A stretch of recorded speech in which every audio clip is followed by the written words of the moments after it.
This is Extra Paycheck Podcast, episode number 159. You're listening to Extra Paycheck Podcast, where you will learn how to build and grow your own successful online business. Now, here's your host, Alex Soul. Welcome to yet another episode of the Extra Paycheck Podcast. This is episode number 159, and today is a very special episode because this episode marks a 3-year anniversary for the Extra Paycheck Podcast. To be honest with you, I never knew I would make it to 3 years and beyond, but we're here, April 2018. It's been 3 years since I launched this podcast, and I'm very happy I did that. So for today's anniversary episode, I got a very special guest for you. His name is Chris Ducker. He's one of my biggest inspirations when it comes to online marketing. So I hope you enjoy today's show. Hi, Chris, and welcome to the Extra Paycheck Podcast. Thanks for having me. It's a pleasure to be here. So, Chris, I've been following you for quite a while. I know exactly what you do, but to those who haven't heard of Chris Ducker, can you please give us a little bit more info about yourself and your business? Sure, yeah. Well, I mean, I'm originally born and raised in the UK, London to be precise, but I came out here to the Philippines in the year 2000 and worked as a consultant for one of the banks over here for a few years before I set up my own company, which is now, still continuing to rock and roll. We've got almost 450 employees at any one time. There's 3 different subsidiaries under the business umbrella, but most of those businesses pretty much run without my involvement nowadays. So I tend to focus more on working with people online, particularly people that are starting their online business journeys and getting involved with building their personal brands and being known for what they know and their personality and that sort of type of thing. So really right now, my major focus is working with those types of people. That's awesome. And did you say 450 people? Correct. Yeah. At any one time. Sometimes it's a little lower. Sometimes it's a little more. It's a little seasonal because one of the businesses that I own and operate is a call center. And so, there's certain periods during the year where we have to put a few extra staff on for some of our B2B clients. But yeah, on average, 450 a year. That's an incredible number. I didn't know that, to be honest. Well, yeah, I tend to not sort of talk about it all that much online, if I'm to be honest with you. People that really know me and know my story, they know, that I've got those businesses in the background, but they really have absolutely nothing to do with what I do online as a mentor, as a coach, as an event organizer. And so, ultimately I tend to kind of keep them out of the conversation. Otherwise, it just ends up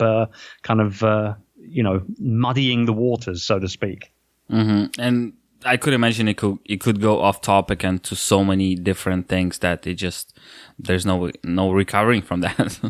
True. And also because of the fact that I work with so many people that are just getting started with their business journeys, a lot of people might even end up feeling a little bit out of their depth. Here's a guy who's got all these people working for him and making all this money and everything. I like to try and be as relevant as I possibly can. And I am genuinely an every man's entrepreneur. I'm all about being empathetic and really truly empathizing with the struggles that entrepreneurs take from, just getting started, figuring out what they want to do, making sure they don't burn out. And then obviously the more positive stuff of, building a business in a smart, savvy manner and making sure that, profits are at the forefront of everything that they do. Yeah, that's awesome.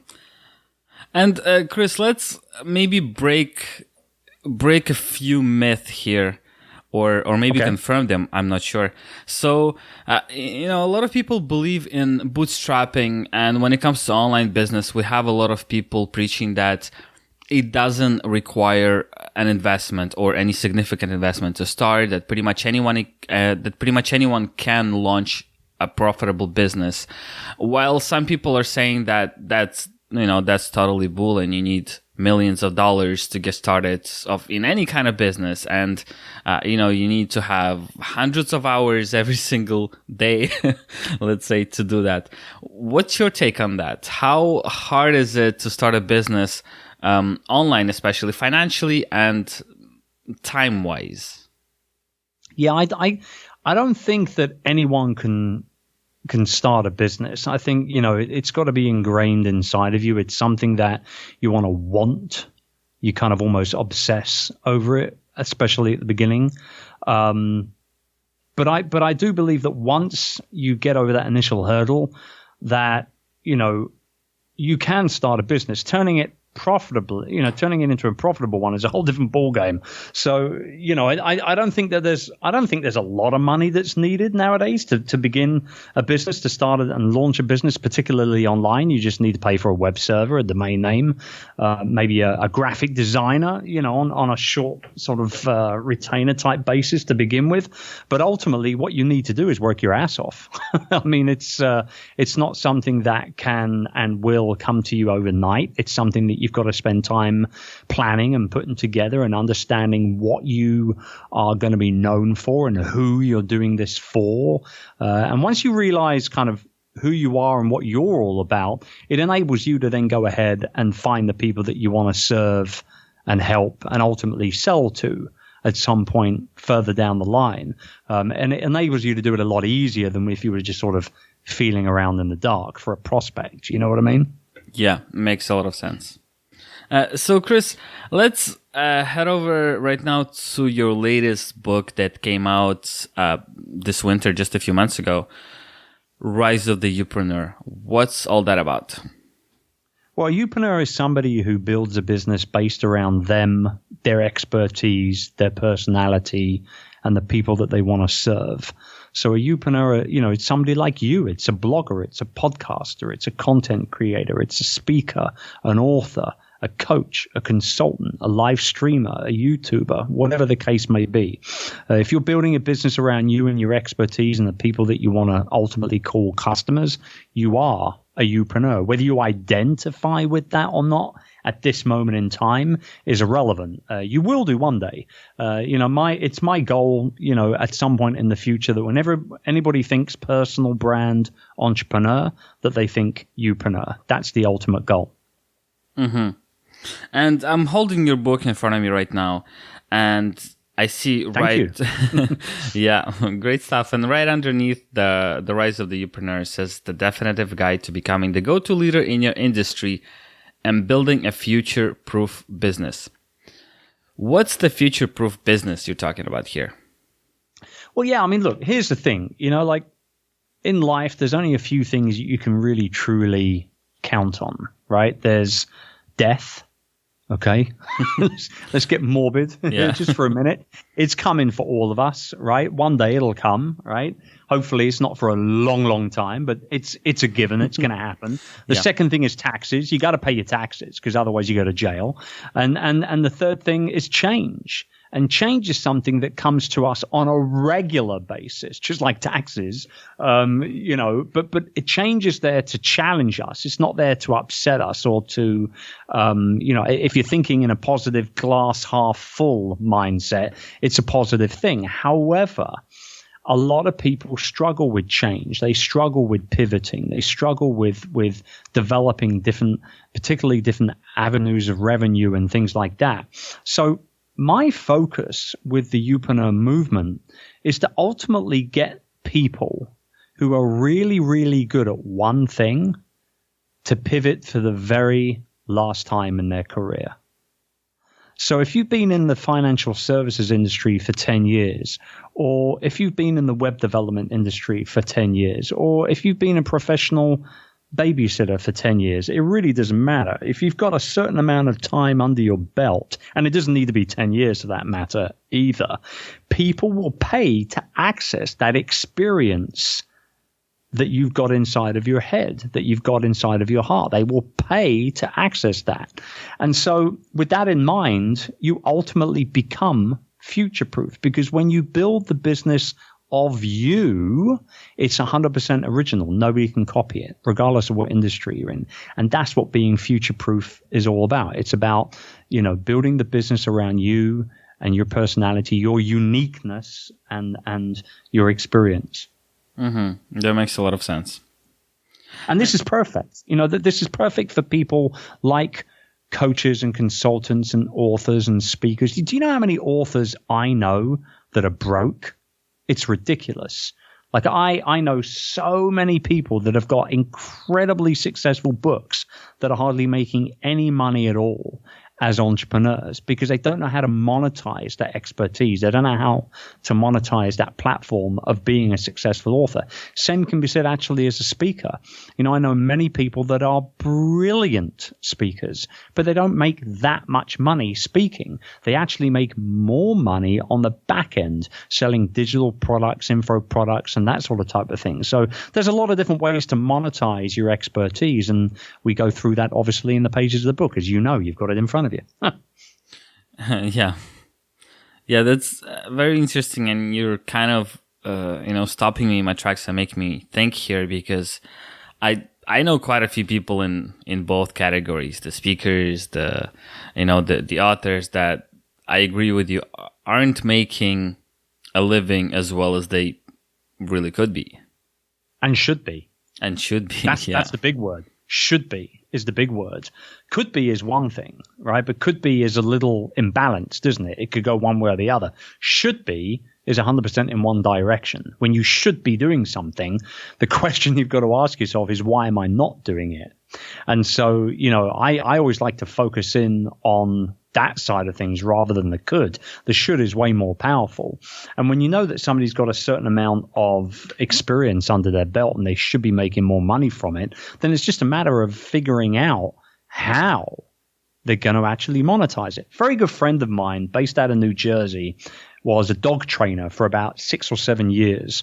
And he loved dogs. He loved training dogs. He loved working with dog owners, and he just had a great time. But unfortunately, there was only one of him, and he was involved in every single client. Obviously, it's very much a one-on-one personal service, right? Mm-hmm. And he came to me and he was like, Chris, I'm burning the candle at both ends. I'm hardly spending any time with my family. I'm making good money, but my family is getting, upset with me here. What am I going to do? I said, well, we need to take what you're sharing on each of those individual coaching or training lessons that you're doing with your clients. It's the same stuff over and over and over again. Sit, stay, come, roll over. You know what I mean? It's not rocket science for you, but it is for the people that you're working with, which is why they'll be happy to pay for it. We need to take that and we need to turn it into a downloadable course. And that way you can carry on doing one-on-one coaching or training with the people that are in your local area, but you don't have to go any further. And you can even go internationally. You can push things out even further. Now you're in a position to really scale that expertise. So he went from making about $70,000 a year, which is a lot of money for a dog trainer. He was very, very well respected in his local community, did a lot of stuff for dog shelters and all that kind of stuff. But he went from 70 grand a year to almost doubling it within 18 months of coming out with these online offerings. So it just goes to show you, you should be making more money. You just have to figure out how to do it. Thank you for sharing that. That's awesome. And that's, it makes a lot of sense. And I think a lot of online businesses have been born from people basically not being able to scale the business or go forward because, as you mentioned, if you are taking clients one-on-one and you keep teaching them the same thing, there's only that many hours in the day that you could, so you could only meet that many clients. But also, as you mentioned, most people don't take that step. They don't go further. They don't, read your book and go online. Why do you think is that? In 2018, still a lot of businesses that seem to do great, especially these very small businesses, they do great offline, but something is stopping them from going online. Do you think it's just not knowing that it's possible, or are there any other reasons? There's two reasons, and you've named one of them, and that is that they just don't get it. The idea of doing what they've done for the longest time offline and taking it online, the technology side, the tech paralyzes a lot of people. But the fact of the matter is it shouldn't. It's never been easier to get a website set up. It's never been easier to set up a podcast. It's never been easier to upload a video to YouTube or use Twitter or Instagram stories to talk about your products and services. It's never been easier to be a new media rich entrepreneur or business owner. But it's number one, people are scared of the tech. They don't get it. They don't understand it. They don't want to learn it. They feel like they don't have time to learn it. That's one side of that coin. But the flip side of that coin is good old fashioned fear. They're scared that they're going to end up with egg on their face. They're scared that they're going to fail after years of being successful offline. They're fearful of failure. They're fearful of rejection online. They're fearful, quite frankly, of the additional work that it's going to require to get it going as well. But 9 times out of 10, it's way less than what they anticipate. And they're actually, a lot of the time, they understand that their clients are almost waiting for this to happen. They just need to get up and actually get going. So yes, it's fear of tech and the unknown. And then it's also just good old fashioned fear of failure, which can happen. That strikes all of us. Mm-hmm. It strikes all of us. Being scared to fail, it's normal. But the difference between those that are successful and those that aren't are the people that just completely ignore those feelings and to say, screw it, let's do it. Let's go ahead and do it right now and get it out there. What's the worst thing that can happen? You do fail. You're right. You prove yourself right.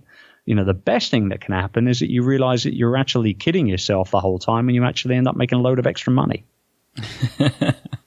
Yeah, which is never a bad thing.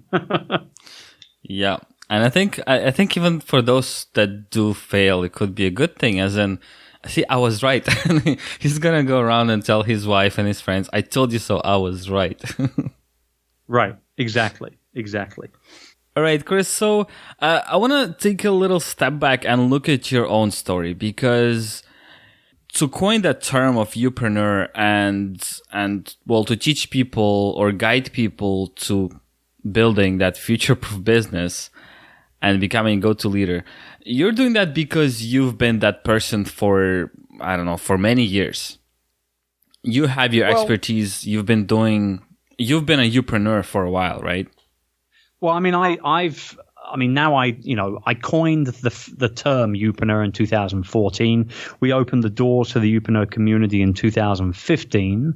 And so, clearly I identify, with that term now, but it wasn't always like that. It wasn't actually until 2012 that I really understood the power of the personal brand. I took a bit of a step back. I had a bit of a medical issue and I had to have back surgery on my lower back in 2012.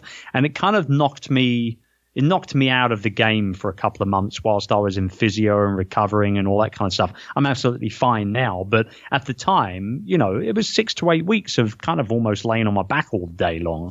And so I started to get to really thinking about how I'd been growing my businesses, which at that point, multi-million-dollar business, a few hundred people working for me, et cetera, et cetera. But I wasn't really all that happy doing what I was doing. Clearly, from a physical perspective, it had taken its toll on these long hours I was doing. And I realized that no matter what business I was thinking about or talking about, 99.999% of the time, people were doing business with me before they were ever doing business with my companies or my products or my services. And I realized the power of that personal brand. And that's when I went all in at chrisducker.com, which is my own personal business website. And it just took off. The moment I accepted it, that was the big thing here, above and beyond everything else. Like, on a very, very serious note, Alex, the moment I realized that this was a thing, like this was a genuine business model that could be monetized profitably, the door swung open and I just took one opportunity after another. So I haven't always identified with that term, but I certainly do now. I am the Youpreneur. I'm the guy who made it up. You can't get any more OG than me. You know what I mean? Like, I'm the guy. And now I'm just happy to be able to have hundreds and thousands, quite frankly, of other people around the world who are now also identifying with that term as well. It makes me a very happy man. Yeah, thank you for sharing, Chris. And that's kind of where I was going with that question. I wanted to know more about how you got it all started. And as you said, in 2012, you didn't have that Chris Ducker brand, that, this guy that will help you build a business. You had your own businesses, but you weren't really big online, right? No. I mean, I'd been blogging and podcasting since 2010, and, had built up a nice collection of, everything from email subscribers to Twitter followers, but I wasn't really taking it all that seriously, truth be told. But it was, like I said, 2012, I put my foot down on the gas, and since then it just blew up. As things do. When you focus on something, you've got way more opportunity of it taking off for you than if you don't focus on it. If you're trying to juggle too many eggs, you're going to drop the whole lot and make a horrible mess. Whereas if you're only holding one egg very firmly in the grasp of one hand, you're not going to drop it. You can focus it. You can make sure that nothing happens to it. Yeah, I love these analogies, and it kind of makes you think, doesn't it? It sure does. It sure does. Which is exactly, honestly, like I said, what 2012 was for me was that thinking year of, am I happy doing what I'm doing? Am I content in my work on a daily basis, working with the people that I'm working with? And the truth was that I really wasn't. You fast forward now 7 years later almost, and I'm I am the happiest I've ever been as an entrepreneur today, because I'm working with the type of people that understand me. They get me. My vibe attracts them. They like me. I am their favorite, whatever it is. And I'm teaching them to do likewise. Yeah, that sounds really awesome. And I think all of us want that. Okay, so let's look at some of those dates. You said 2012, this is when you really started thinking about it. 2014, this is when you actually coined the term Youpreneur. But when did it really blow up for you? When did you feel that, okay, this is it, this is working, that's where it's gonna go? Like, what were the signs? The day I launched. Really? Literally, yeah, the day I launched. I knew the day I launched because we had been talking about opening the doors to the Youpreneur community for probably 6 months or so throughout the course of 2015. And then, we picked a date. I think, around about June or July. We said, right, September 1, we're opening up the doors. That's it. It's going to be a membership community. People are going to pay on a monthly basis. We're going to have proprietary, high-quality, original training content. And we are going to teach people how to build, market, and monetize their personal brands. We're going to make people a lot of money, and they're going to thank us for it. And we're going to do it the right way with longevity and long-term in mind. And so, the moment we opened up the doors, we had a wait list, I think, of maybe 600 people. And we built this wait list up over, everything from Periscope broadcast to tweets going out and all this sort of type of stuff for a few months. We had 600 people on the list. We emailed it, and 24 hours later, we had 260 odd members. It was ridiculous. Like, I knew immediately that it was going to be a success, that we had hit the ground running. That's 260 people paying $59 a month in, month out. And obviously it's just continued to grow. It's continued to grow with every passing month. That's the beautiful thing about recurring revenue business models like a membership site. It's predictable. It's not only recurring, but it's predictable. You know roughly how many people you're going to lose every month and how many people you're going to gain every month. And so it's continued to grow very slowly but surely over the course of the last 2.5, 3 years or whatever. And it will continue to. But yeah, I knew day one, man. Day one. When you open the doors and you get a 45% conversion rate on an email list, you've hit something, very, very nicely. Yeah, that's incredible. That's a really, thanks for sharing the story, Chris. Well, I will say also as a caveat to that, the reason why the conversion rate was so high was because we were very, very targeted with the types of people that we had on that list in the first place. Like I'm not interested in numbers. Like big numbers don't turn me on at all. Like if you said that I could do one thing tomorrow and I would add 10,000 people to my email list, my reaction wouldn't be, all right, let's do it. Come on, I need those 10,000. It would be, what am I going to have to do to get those 10,000 people?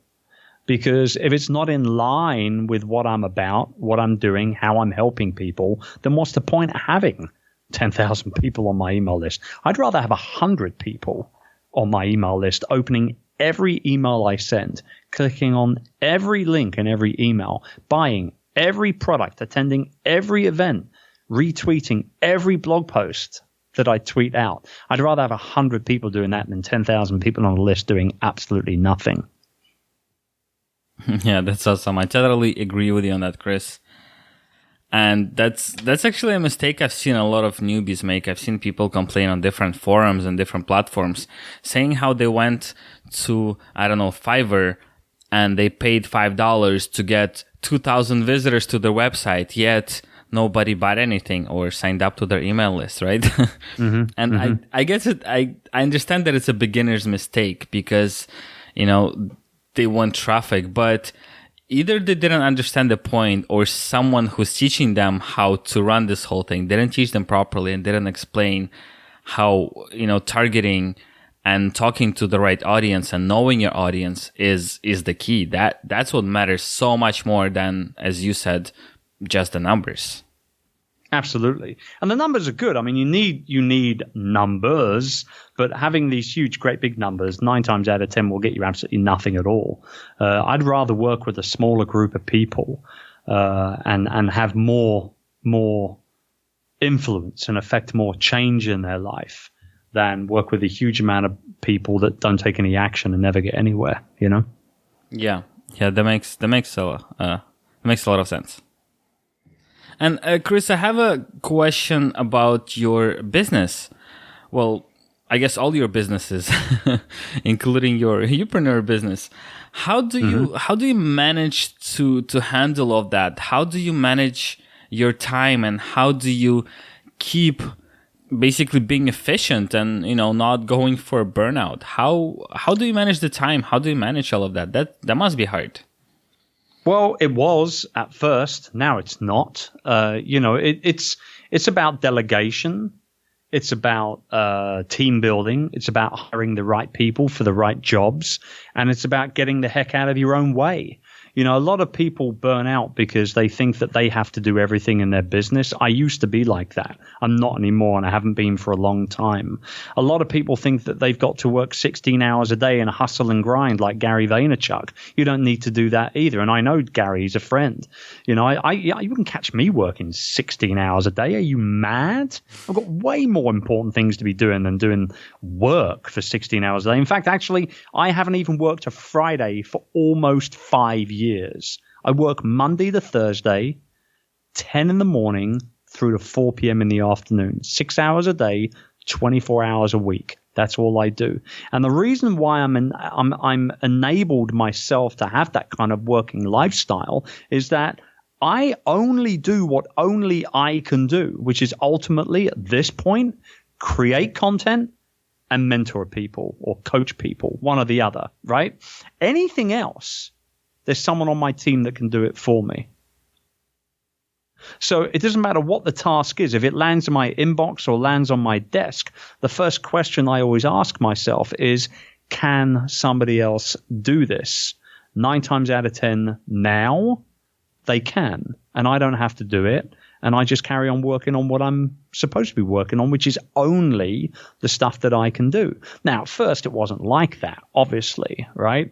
But as time goes by and you make a little money, you reinvest it into the business and so on and so on and so on, you get to the point where it is now. But in terms of remaining productive and not burning yourself out, it really does come down to getting out of your own way and delegating and bringing people on board to help you build your business. That's simple. That's really awesome. And it does sound simple, although I know that it's not as simple to set up, especially for the very first time. Absolutely. I mean, when you're starting out, you don't have a lot of money that you can invest into a team. You've got to, I always say the first thing that you delegate is the stuff that you hate, right? The first thing you delegate is the stuff that you hate. So if you really hate doing something, once you can afford to get someone else to do it for you, get someone else to do it for you. Don't look at it as a cost. Look at it as a reinvestment in you and your time. If you're not doing something that you really despise and hate, that means that you're a happier person. It means you're going to be more productive in the other areas of your business where you should be focusing in on things like coming up with product ideas, spending time with clients, et cetera, et cetera. So the first thing you delegate is the stuff that you hate, always. I have to agree with that. All right, Chris. So let's move on to another big question here, and I've been thinking of that for quite a while now. So to me it feels like this whole business of you, right? The Youpreneur, the personal brands. It's something that really picked up not that long ago. It's somewhat recent. And I mean, there have been people that have been building brands around themselves for a very long time, but it's kind of became mainstream just recently. And what are your thoughts and opinions on why that's happening and why we as audience pay attention to these kind of people? Why are we seeking these personal brands rather than ignoring them and staying with the big corporate brands that we've been pitched through all of our lives? Yeah, I mean, mainly the reason why is because we want to do business with real people. Brands want to do business with other big brands, right? Coca-Cola wants to get into Walmart, right? Coca-Cola wants to get into 7-Eleven.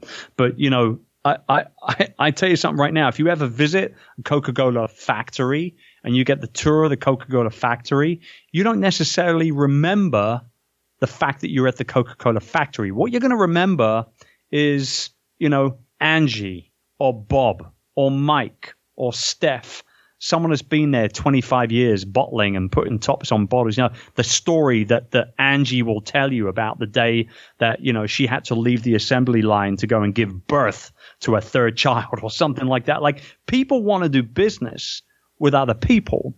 And why are we only just now starting to feel that way? It's because of the internet, man. It's really that simple. In the last 10, 15 years, life has changed dramatically. But this is the dangerous thing, right? We are more connected today than ever before in the history of the human race.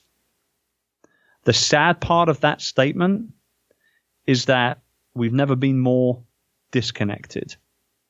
And I think that's why people chase down new relationships with companies, with influencers, with personal brands. That's why people like myself and Gary Vaynerchuk and other people that have strong online brands in place already get thousands of people following them. It's not because we're all that fantastic, quite frankly.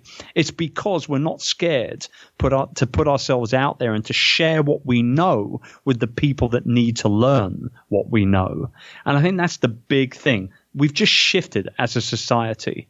We've opened up our homes, literally. We've opened up our lives because of our smartphones, because of our tablets and our iPads, because of our internet connection.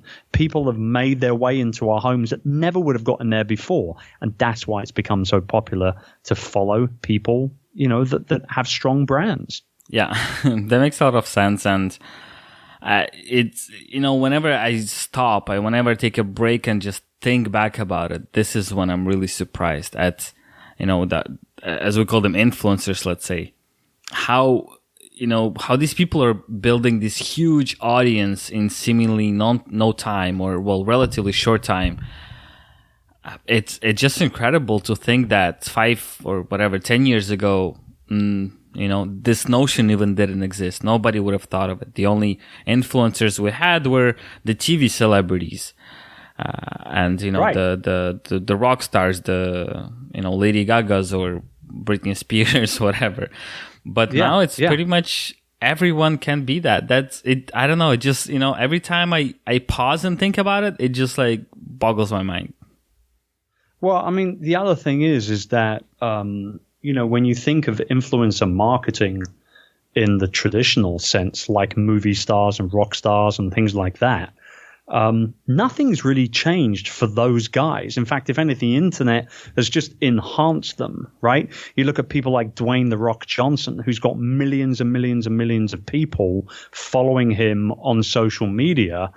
The guy can't do anything wrong. Like, bar a huge sex scandal or something like that, his career is set in stone right now. Yeah. Every movie that he puts his name to is a massive hit, and it's largely down to the fact that he's got a ridiculously huge base of raving fans that follow his every move on social media. And the same can be said for comedians, stand-up comedians. Who would have thought a stand-up comedian could sell out an arena of 12,000 people? Oh, yes. Yet they're doing it every single week in the UK at the O2. There's a stand-up comedian a couple times a month, at least, at the O2 in the UK alone. So I went and saw a stand-up comedian last year when I was back in the UK at the O2. There's 12,000 people there. I said, this is crazy. I used to go see stand-up comedians at the Comedy Store in Leicester Square in London, and you'd be lucky if you had 160 people in there one night. Yet here there are with 12,000 people. It's because of the way that we consume content. And we are content consumers. That's exactly what we want to do. We want to consume as much content as possible. The difference between how people blow up, quote unquote, overnight or not is whether that content is then being shared. It's easy to create content that will be consumed because of the way that we consume content with our thumbs when we're scrolling through our phones, right? But it's a whole different ballgame to have content actually shared. And that's when you get that viral effect. Yeah, that's a great point. A very valid one. All right, Chris. So one of the last questions here, and usually that's a good one. What would be your biggest suggestion or that most important thing that people should pay attention to? And I'm talking about beginners to entrepreneurship, beginners to business, beginners to online business, or people that haven't started even, people that are just thinking of starting their online business. What is this one most important thing they should pay attention to? Consistency. 100%. Being consistent with what they're doing, being consistent with the content they're creating. If they say they're going to podcast every Wednesday, you better come out with a podcast every single Wednesday. If you say you're going to go live on Facebook every Friday at 4 p.m., you better get your butt on Facebook Live at 4 p.m. every Friday. If you say you're going to, write a blog post every Tuesday, then you've got to be consistent. You've got to consistently deliver on your promises and consistently show up with the way that you're going to serve the people that you want to attract. It's serving first and selling later. Too many people try and go for the jugular right out of the gate. Hi there, I've just come onto your email list. Boom, I'm going to sell them. No, serve them. Create a long-term relationship with these people by just being consistently fantastic at what you're doing. So consistency, that's number one. Great advice, Chris. And I do have to agree on consistency. Every time I broke that rule of consistency, I saw things breaking and going down. So, well, surprise, right? I mean, I look at you and your show. You got 150 plus, episodes on your podcast. That's consistent. Yeah. You will have. I guarantee you, at 150 every single week, you will have more people tuning into this show than you will do with a show that's 10 years old that might have 500, but it hasn't published anything for the last 3-4 months because of the fact that you're consistently showing up to serve your audience. Yeah, I agree with that. And that's why I'm trying to be consistent with that and other things. But, it's not easy. Consistency is very important, especially for business and life in general, but it's certainly not easy. Well, doing nothing's a lot easier, right? depending on how you look at it. I mean, the analogy that I like to use is, the lion chasing down its prey. When a lion's chasing that gazelle, in the Serengeti somewhere in Africa, and it sees that gazelle in its sight and it starts charging, it knows it's only got a certain amount of energy inside it, and it goes all out. It chases it down. And that's the analogy I use all the time. You've got to chase it down. You catch the gazelle and you have a great feast on it. But if you just sit there and watch it, you're just going to go hungry. Plain simple. So, you can't expect the gazelle to walk up to you, lay down and allow you to eat it. It's not going to happen. If you want to eat, you have to chase it down. It's not going to fall in your lap. Yeah, awesome. I love that. Thank you, Chris. That's a great analogy. All right, so for people that want to learn more about Chris Ducker, about Youpreneur, people who want to get your book, where should they go? Well, they can go to my website, chrisducker.com. If they're interested in the book specifically, then they can just head over to youpreneur.com/book, or they can just search for it on Amazon. All right, that's awesome. Thank you, Chris, so much for taking your time being on the show. Thank you for sharing your experiences, your tips, your tricks, your strategies. Yeah, thanks for being on. It was my pleasure, Alex. Thanks for having me, man. Thank you so much for tuning in to this week's episode of the Extra Paycheck Podcast. As always, head over to extrapodcast.com/159. This is where I'll be putting up show notes page for today's episode, as well as all the resources mentioned in today's show. Also, head over to extrapodcast.com/YouTube in order to subscribe to the show on YouTube, as well as extrapodcast.com/Spotify in order to follow the show on Spotify. Once again, thank you so much for tuning in, and I'll talk to you next Monday.